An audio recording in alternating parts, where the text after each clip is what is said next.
Good morning. Class 11th chemistry chapter 2 में आज हम क्वांटम संख्याएं पढ़ेंगे। क्वांटम संख्या क्या होती हैं? जिन संख्याओं द्वारा परमाणु में इलेक्ट्रॉनों की ऊर्जा व स्थिति का वर्णन किया जाता है, जिन संख्याओं द्वारा परमाणु में इलेक्ट्रॉनों की ऊर्जा और स्थिति का वर्णन किया जाता है, क्वांटम संख्याएं कहते हैं।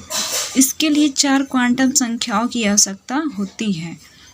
क्वांटम संख्याएं जो होती हैं उसके लिए 4 क्वांटम संख्याओं की आवश्यकता होती है जो निम्नलिखित है। पहला है मुख्य क्वांटम संख्या जिसको n से डिनोट करते हैं, दूसरा है दिगंशी क्वांटम संख्या जिसको l से डिनोट करते हैं, और तीसरा है चुंबकीय क्वांटम संख्या जिसको m से डिनोट करते हैं, और चौथा है चक्रण क्वांटम संख्या जिसको हम s से डिनोट करते हैं। अब इन चारों के बारे में एक एक करके पढ़ेंगे। मुख्य क्वांटम संख्या क्या होता है? मुख्य क्वांटम संख्या n इलेक्ट्रॉन के कोश को प्रदर्शित करता है। किसी इलेक्ट्रॉन की ऊर्जा n पर ही निर्भर करती है। जो मुख्य क्वांटम संख्या n होता है वो इलेक्ट्रॉन के कोश को प्रदर्शित करता है, यानी कि दिखाता है।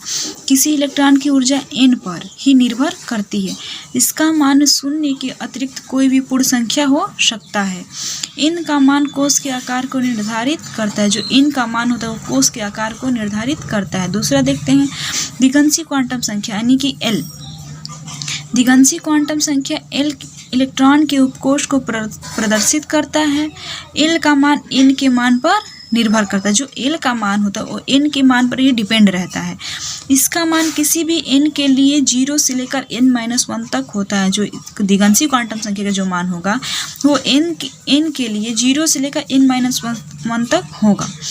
L = 0 यानी कि S उपकोष, L = 1 यानी कि P उपकोष, L = 2 D उपकोष, L = 3 F उपकोष। L का मान उपकोष के ऑर्बिटलों की आकृति को निर्धारित करता है। इलेक्ट्रॉन का ऑर्बिटल कोणीय संवेग बराबर √L कोष्टक में L+1 × h/2 पाई या √L L+1 × h बार। एक क्वेश्चन देख लेते हैं इस पर। n = 3 के लिए दिगंशी क्वांटम संख्या बताइए, दिया है तो L = 0, n = 3 तो 1 और 2। मुख्य क्वांटम संख्या n = 4 के लिए दिगंशी क्वांटम संख्या बताइए, 0, 1, 2, 3 हो जाएगा। तीसरा नंबर देखते हैं चुंबकीय क्वांटम संख्या m क्या होता है। चुंबकीय क्वांटम संख्या उपकोषों के ऑर्बिटलों को प्रदर्शित करता है। चुंबकीय क्वांटम संख्या उपकोषों के ऑर्बिटलों को प्रदर्शित करता है। इसका मान l के मान पर निर्भर करता है। जो l का जो चुंबकीय क्वांटम संख्या का जो मान होगा यानी कि m का जो मान होगा वो l के मान पर डिपेंड करता है। किसी भी l के लिए m का मान -L से +L तक या +L से -L तक हो सकता है। जो l के लिए m का जो वैल्यू होगा वो -L से +L तक या +L से -L तक होगा। चुंबकीय क्वांटम संख्या m ऑर्बिटलों के अभिविन्यास को निर्धारित करता है।